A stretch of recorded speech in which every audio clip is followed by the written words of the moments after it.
Hello friends, Molly Ponthadith here, CEO of the SOAR Community Network and co-founder of the SOAR Community Nebula. We are interviewing 1,000 champions of change, or change agents as we like to call them, from around the globe, and today we are featuring Marni Sclaroff. Thank you so much for being with us, Marni. Oh, you're so welcome. It's such an honor. Well, I'd love for you to start by introducing yourself and letting us know the work that you're doing in the world. Okay, so I have been teaching yoga for, I think, about 20 years now. And what my work has evolved into is really helping people to connect to their authentic power through meditation, yoga, and spiritual mentoring. And really working with people on their daily habits and how they take care of themselves so that they can stay connected to their authentic power. That's great. That's great. Wow, 20 years. It's a long time. You're definitely much more mindful than most of society. So. I started young because I had to. Yeah. So let's now have you share around your life experiences. Have you share a moment in time or any opportunities that showed you love and compassion and empathy to help shift the way that you operate in the world or your frame of mind? For me, it's always been about the people who saw me and my gifts and who took me under their wing. I had a bunch of teachers. I've been really blessed with really good teachers. And there have been a few, especially my teacher, Sienna Sherman, who's a yoga teacher. And she took me under her wing. It was probably about 10 years ago. And in a certain way held my potential. She had really high expectations for me and she really pushed me. And at the same time, she completely let me be myself. Like I didn't have to be perfect. I was allowed to be messy. I was allowed to make mistakes. And at the same time, I always felt from her that she saw my potential and loved me and didn't need me to be anything different than I was. And that was a really powerful relationship for me because it was kind of my introduction to unconditional love and how we can be in relationship with each other and love each other as we are. And at the same time, know that we're all growing and evolving and there's always going to be more. And I think to be able to hold that for each other is so powerful. And it really taught me how to kind of relax into myself. Oh, so that was relax into yourself. Wow, that takes a lot of discipline to relax into yourself. I love the way that you said that. Now, how do we do that practically? I guess that's why we have to go and spend time with you. Yes, come. Marni, when you think of a community builder and someone who's really out there creating some positive ripple effects in society, what characteristics or attributes come to mind? For me, a leader is someone who takes responsibility for their own energy and has a very clear connection to what their intentions are for the work that they're doing in the world, like why they're waking up every morning and why they're doing it. And, you know, I think what the particular kind of suffering that we see in the world, that's our job to serve in some way.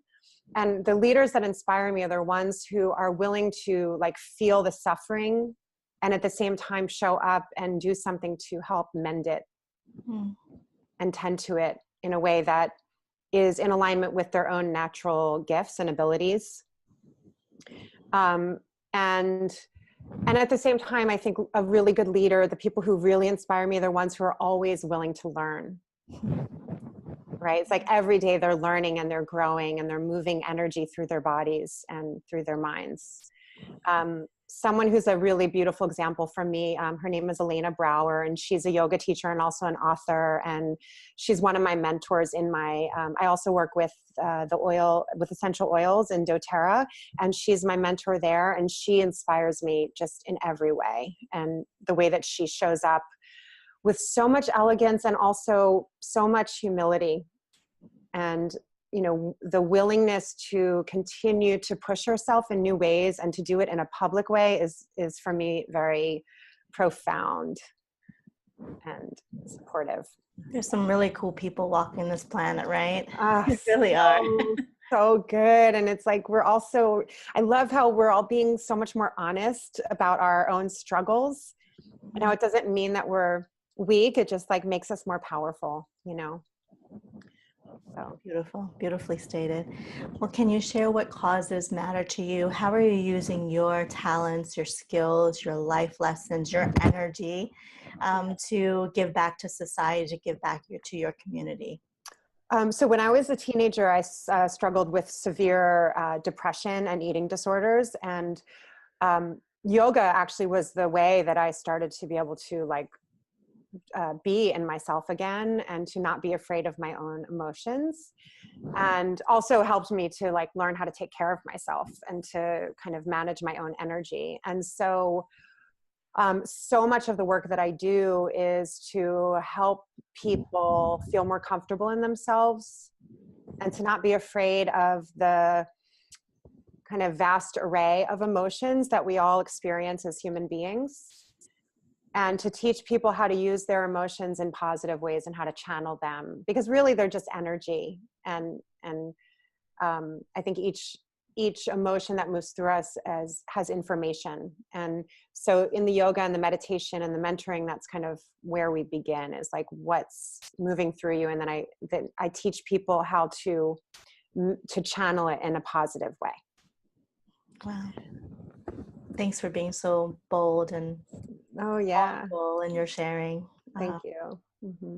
Thanks. That was very powerful. When you think of the times in your life that have been difficult, whether it's back then or whether it's just this morning when you woke up and you just had, shake it off a little bit, is there a motto that you tell yourself or philosophy that you follow or a quote that resonates with your heart to keep you going, to really empower you forward? Yeah, there's so many. One of them that I find to be very useful is from this woman, Carolyn Mace, and she's written a lot of books about the chakras and energy. And she said in one of the books that I was listening to on Audible, she said that we are here to live the mystery with spiritual elegance. Mm. And the mystery is like the unknown. It's like all the ways that we can't control life, right? And we all try to like control things, and we have a tendency to be afraid of what we don't know. Mm-hmm. Culturally, personally, future. It's like we project all this stuff into what we don't know. And so that's what the mystery is. And so in some way, it's like we all have to be willing to engage with that. And how can we do that with some kind of elegance? Yeah. Right? It's like, that's what we're all trying to do. Yeah. Well, I used to say, if I'm going to fall, I'm going to fall gracefully, right? Yeah. Well, that's right. Yeah. Right. Exactly. So you're like, okay, I don't know what's going to happen next, but I'm going to do my best to just make it as good as I possibly can. Right. Great. Well, Marni, when you imagine a better world, what does a better world look like through your eyes?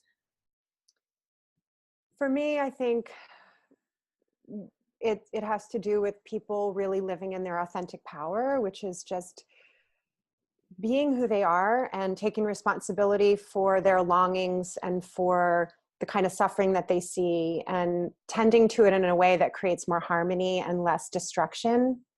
Mm-hmm. And learn how to, for more people to learn how to channel their struggles in a way that actually uplifts and supports the entire ecosystem, like not just the human ecosystem, but the plants and the animals and like all the ways that we're connected.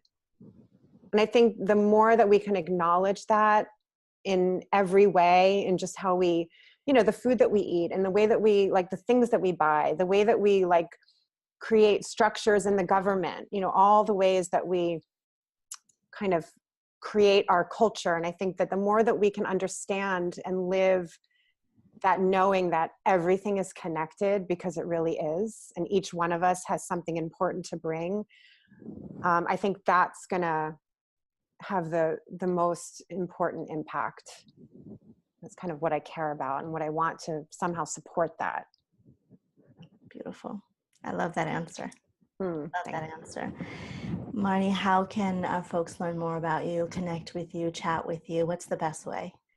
So my website, it's www.marni, M-A-R-N-I, and then Sclaroff, SCLAROFF.com.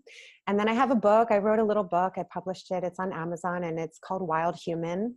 And it's a little book of these meditations that I share that are very intimate and really meant to help people connect to their hearts and to how they are in relationship with themselves and others. And then I also have a podcast, Wild Human, and that's on all the places where you can get podcasts.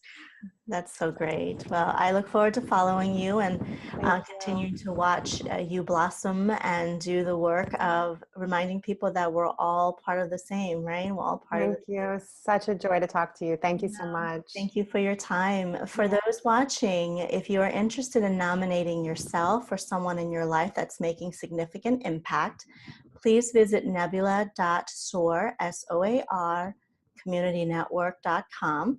If you would like to become a member and learn about partnering with us, you can also visit that same site. We'd love to hear from you, and we look forward to connecting. Thank you so much for watching. Thank Talk to you you. soon, everyone. Thank you, Marni. Yeah, thanks.